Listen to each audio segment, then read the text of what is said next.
túbulos seminíferos con alta cantidad de células de Leydig a su alrededor.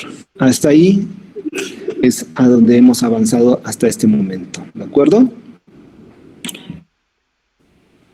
Bien, entonces, como habíamos mencionado, que los conductos deferentes posteriormente pasaban a formar o se van a unir con la uretra, ¿verdad? La parte de la uretra pélvica. A su paso, antes de la unión entre conducto deferente y la uretra pélvica, se forman principalmente dos células, aunque también en algunos de los casos también la próstata se forma alrededor del conducto deferente. Y estas van a ser la ámpula, que es una de las 4 posibles glándulas reproductivas accesorias del aparato reproductor del macho. Va a ser la ámpula, las glándulas vesiculares, la próstata y las glándulas bulbouretrales o de Cooper, ¿verdad? La función de todas estas glándulas, de manera general, es la de proveer nutrición y un medio de transporte para los espermatozoides. Como tal, no todas estas glándulas lo poseen todas las especies animales, principalmente para el caso de los rumiantes, háblese de bovinos, háblese de ovinos, háblese de caprinos, y para el caso de los equinos, también podemos encontrar que dentro de todas estas especies poseen las 4 posibles glándulas reproductivas accesorias, ¿verdad? Tanto ámpula, glándula vesicular o vesícula seminal, también lo pueden encontrar así en otros escritos, ¿verdad? Vesícula seminal o glándula vesicular, la próstata y las glándulas bulbouretrales. ¿Vale? Para el caso de los porcinos, se menciona que no tienen ámpula. En este caso, de manera general, se conoce que la ámpula es un ensanchamiento de los conductos deferentes que van a tener principalmente en rumiantes y en equinos. En el caso de porcinos, en el caso de los perros y los gatos, esas mismas ámpulas no se van a alcanzar a formar alrededor de los conductos deferentes, entonces no poseen ámpulas para esta especie, los porcinos, pero sí poseen glándula vesicular, sí poseen próstata, inclusive una próstata muy, muy prominente, ¿verdad? Una glándula bulbouretral también muy prominente, ¿verdad? Para el caso de los perros, solamente se menciona que poseen próstata. En algunos otros textos podemos ver que sí nos mencionan que en el caso del perro posee también ámpula o ampollas. Lo pueden encontrar escrito de las dos maneras, como ámpula o ampolla.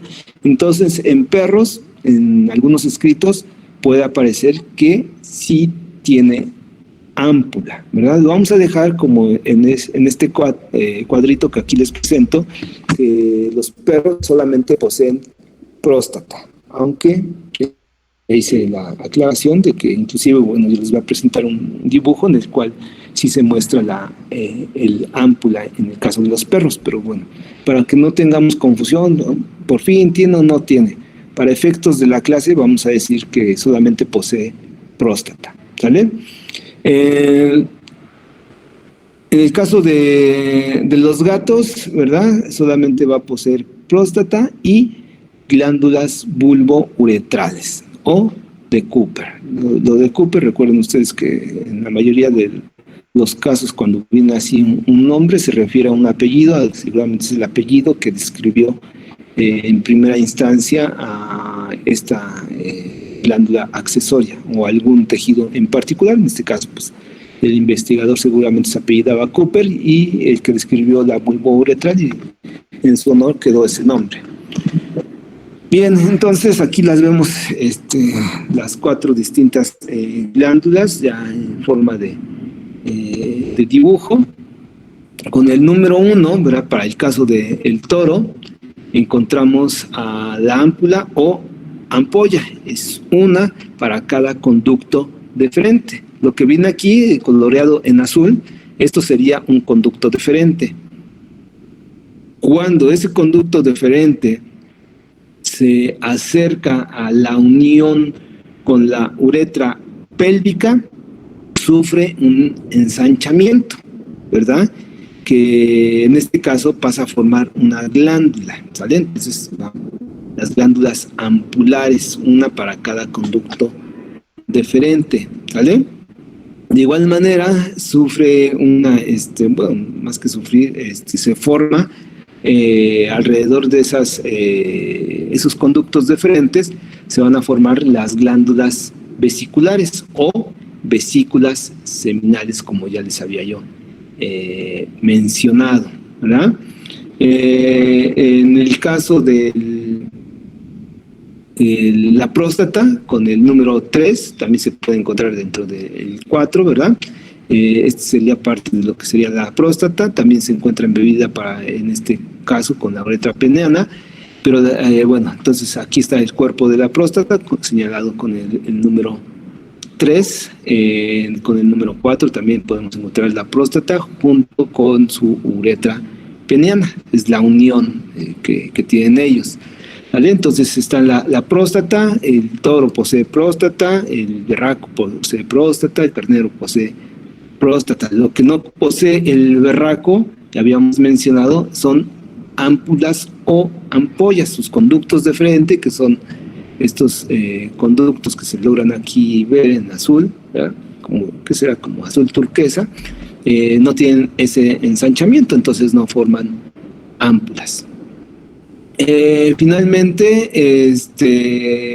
vemos a las glándulas bulbouretrales con el número 5 y observamos que para el caso del toro, ¿verdad? En el bovino, esa bulbouretral es muy pequeña comparativamente hablando con las bulbouretrales del berraco, ¿de acuerdo? Para el caso del carnero también posee glándulas bulbouretrales, pero también comparativamente hablando son más pequeñas en relación a el berraco o los porcinos. Aquí podemos observar también otros esquemitas con lo mismo, ¿verdad? En el caso de los rumiantes, para este caso el toro, y el caso de los equinos, ya habíamos mencionado que los conductos deferentes sí poseen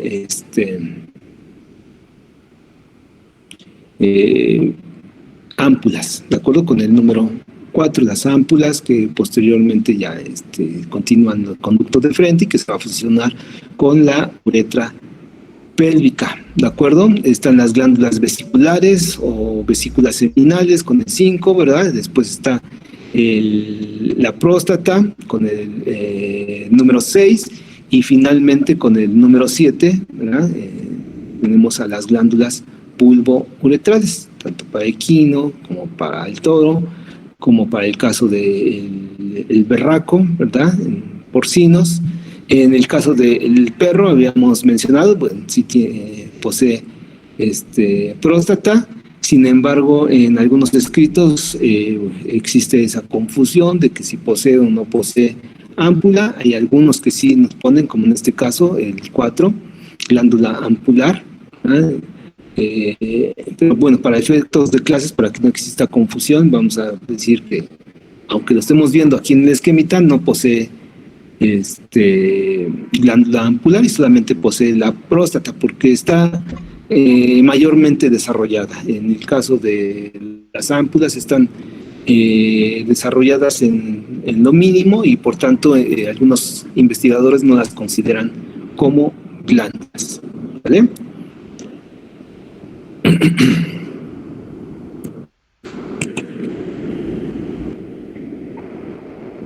Bien, entonces, de manera general, las glándulas accesorias, como ya habíamos dicho, dan volumen, transporte, ayudan al transporte de los espermatozoides, ¿verdad? Dan volumen al semen.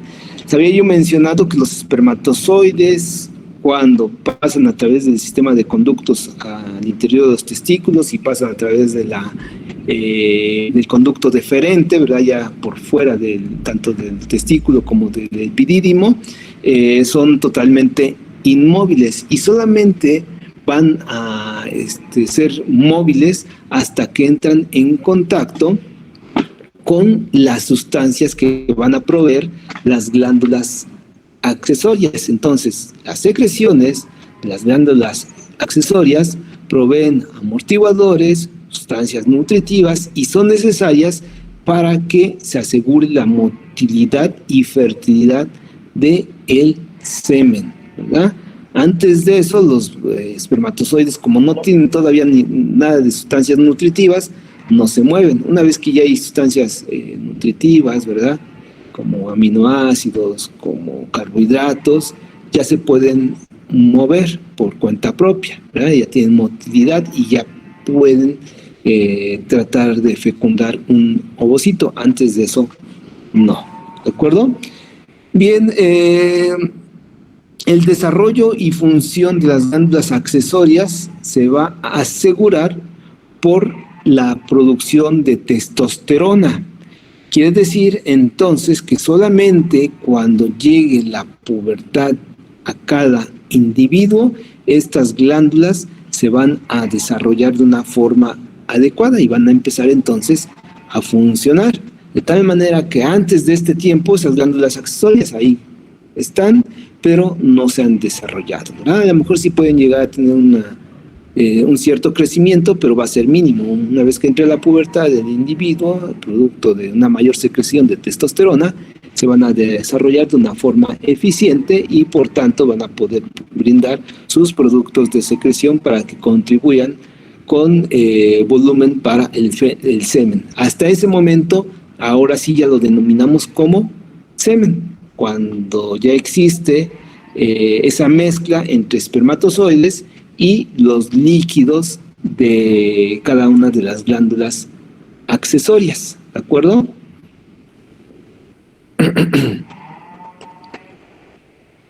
¿Hasta ahí alguna duda, jóvenes, señoritas? ¿No? No, profe. No, Ok. profe. Gracias.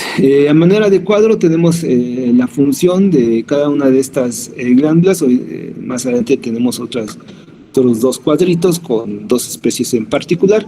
Pero en el caso de las glándulas ampulares o ampollas, bueno, producen líquido para el transporte de los espermatozoides, ¿verdad? También contribuyen con ciertos carbohidratos. Algo muy similar sucede con las vesículas seminales, también contribuyen con líquido, también proporcionan energía, amortiguadores para el semen y dan volumen al semen.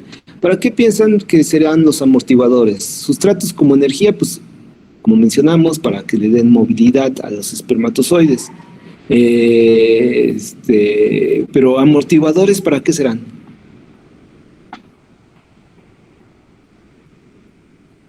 ¿Tendrá que ver con el pH del semen? Sí, pero ¿para qué serán esos? Sí, es para darle un cierto pH, ¿verdad? ¿Para qué servirán ese amortiguador? ¿Qué es un amortiguador? Bueno, vamos.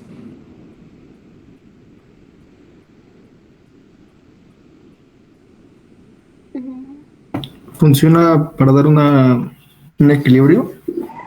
Ajá, al pH, ¿verdad? Lo tiende a llevar a la neutralidad, ¿verdad?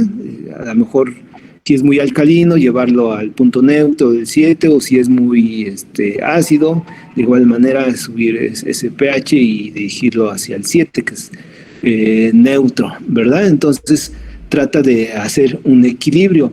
¿Y para qué hará ese equilibrio? Bueno, conocen ustedes que el producto del eyaculado se tiene que depositar en el aparato reproductor de la hembra. En muchas de las especies, o en algunas de las especies, ese eyaculado se deposita a nivel de la vagina, ¿verdad? Y generalmente el pH de la vagina es ácido, con relación al pH que pueda existir en el semen.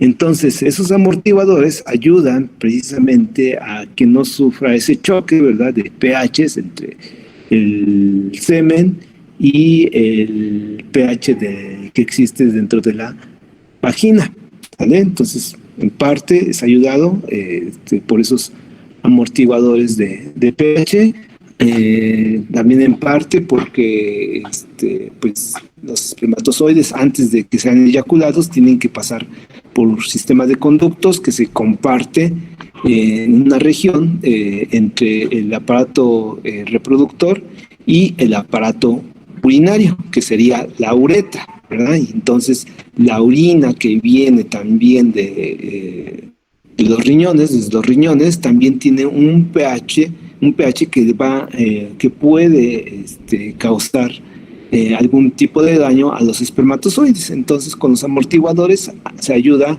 a que ese pH no sea tan malo en el momento en que entran en contacto, por ejemplo, el semen con las paredes de la uretra, ¿verdad?, para que sobrevivan la mayor cantidad posible de espermatozoides a su paso a través de esta misma uretra.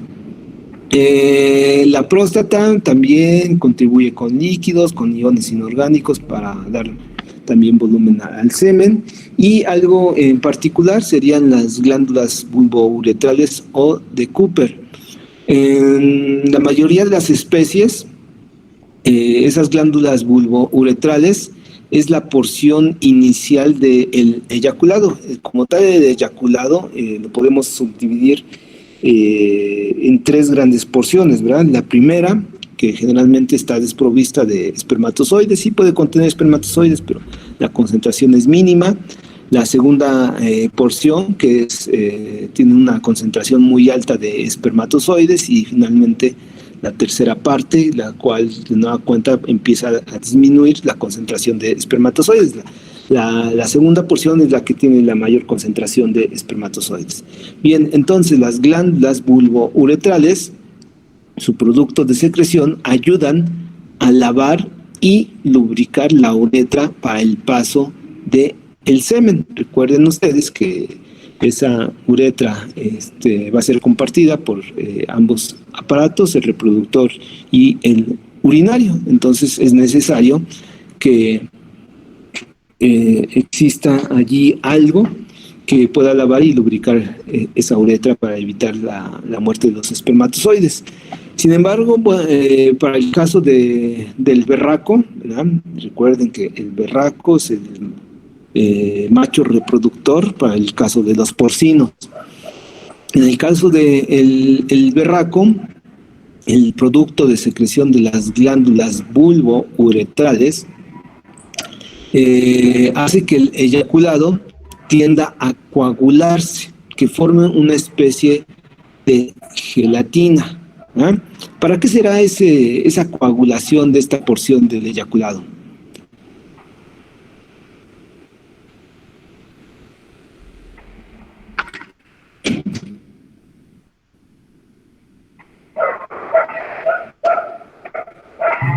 Para que los espermas puedan viajar más fácil, veo. Yo creo que tiene que ver para evitar la entrada de bacterias o alguna infección. Ok. Para que puedan transportarse más fácil, para evitar la entrada de bacterias, evitar la contaminación. ¿La contaminación de qué en esta parte? ¿Y el transporte a qué nivel?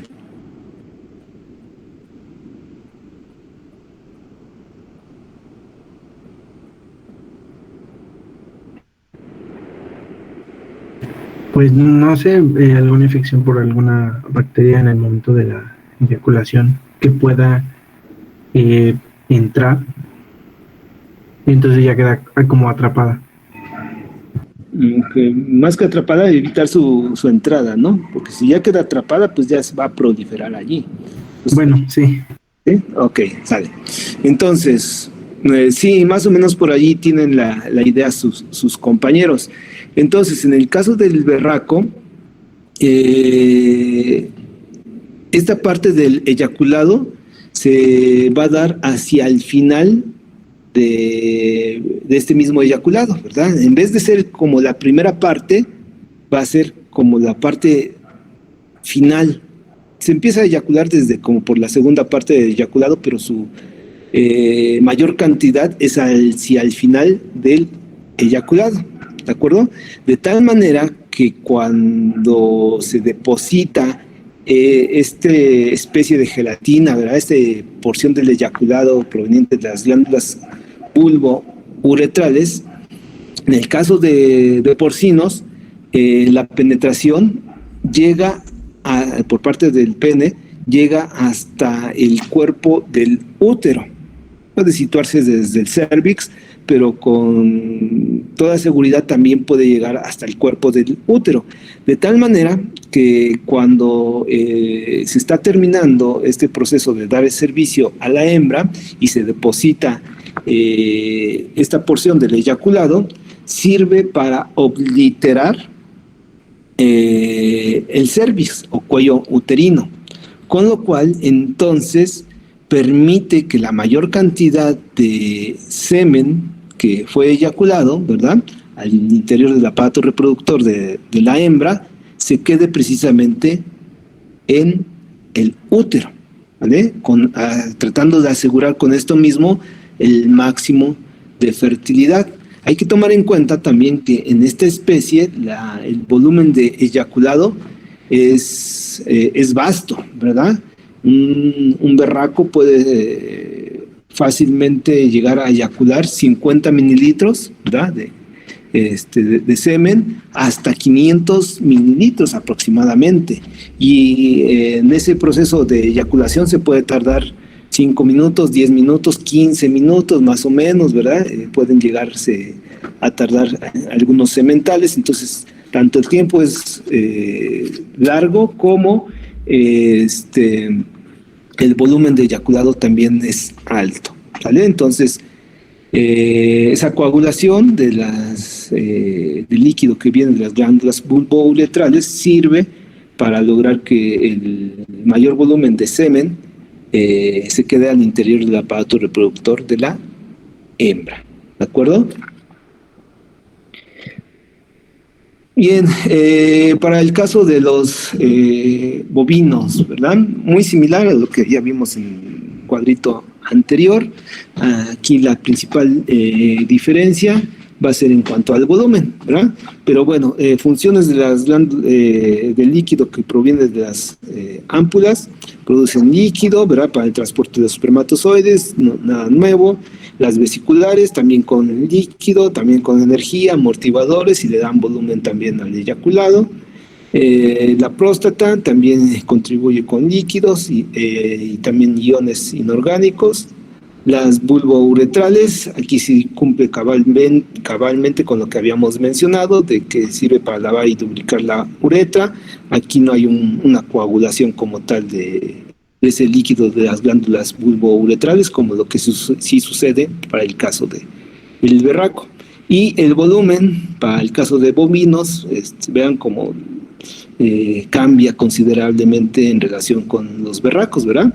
De 4 a 10 mililitros es el producto del eyaculado, ¿verdad? Pues, comparativamente es mínimo, ¿verdad? El proceso de la monta también es mucho más rápido, entonces no hay oportunidad que pueda llegar a eyacular grandes volúmenes de semen, ¿de acuerdo? Como en el caso del berraco. Para el caso del equino, ¿verdad? Las glándulas ampulares, ¿verdad?, producen también líquido para el transporte de los espermatozoides, no hay mayor problema. Como son un ensanchamiento de los conductos deferentes, se dice que también sirven como un almacenamiento de los mismos espermatozoides. Obviamente no van a pasar mucho tiempo, como en el caso del conducto epididymario, ¿verdad?, los espermatozoides, pero bueno, aquí nada más nos hacen referencia que se puede llegar a almacenar un cierto tiempo, aunque sea mínimo. Por tanto, entonces su producto de secreción va a tener una apariencia lechosa por la misma presencia de una gran cantidad de espermatozoides, ¿vale? La próstata contribuye también con líquido y volumen, tampoco nada nuevo, ¿verdad? Las glándulas vesiculares también con líquido, tractos que dan energía, ¿verdad? Y amortiguadores para el semen. Aquí, en este caso, para el equino, el producto de secreción de las glándulas vesiculares también proporcionan una parte o una porción gelatinosa. No es comparable con la porción gelatinosa como el de las glándulas bulbouretrales para el caso del porcino, pero también es como un intento de tratar de coagular el semen por parte de los productos de secreción de las glándulas vesiculares. Y en este caso, las glándulas bulbouretrales, pues sí cumplen con su función, que habíamos dicho, que es la de lavar y lubricar la uretra. Entonces, producto de secreción, pues es acuoso para que cumplan con esa función. El volumen es sumamente variable, ¿verdad? De 60 a 70 mililitros, pero, bueno, esto en la mayoría de los casos, pero puede variar desde 30 hasta 300 mililitros. También puede ser sumamente voluminoso el semen dentro de un eyaculado, ¿verdad? Pero lo más común es que sean de entre 60 a 70 mililitros, pero tiene una gran variación. Digo yo, sí, nada más algo cultural, lo de la coagulación del líquido de las glándulas bulbouretrales. En algunas regiones, esta coagulación se le conoce como tapioca, ¿sale? Ya ha eyaculado la tapioca el berraco, ¿no? O se salió parte de la tapioca, ya tiene una semejanza como una gelatina de color blanquecino, pero esto mismo, bueno, se los comento porque me acabo de acordar, también existe un alimento, ¿verdad?, en el humano con ese mismo nombre, tapioca. Lo consumen en algunas regiones del país, no recuerdo en cuál, pero nunca ha faltado cuando lo comento que dice, yo sí lo conozco, esa tapioca, ¿no? Entonces, bueno, ahí nada más el comentario de manera general, cultural, del conocimiento popular de la tapioca como alimento y como una parte del eyaculado en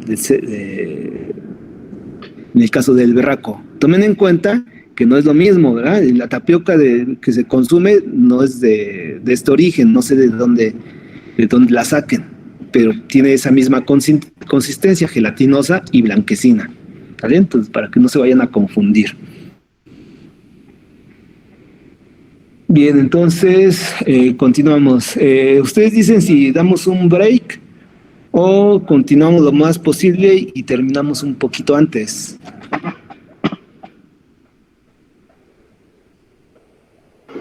Le seguimos. Le siguen. ¿Quién dice que siguen?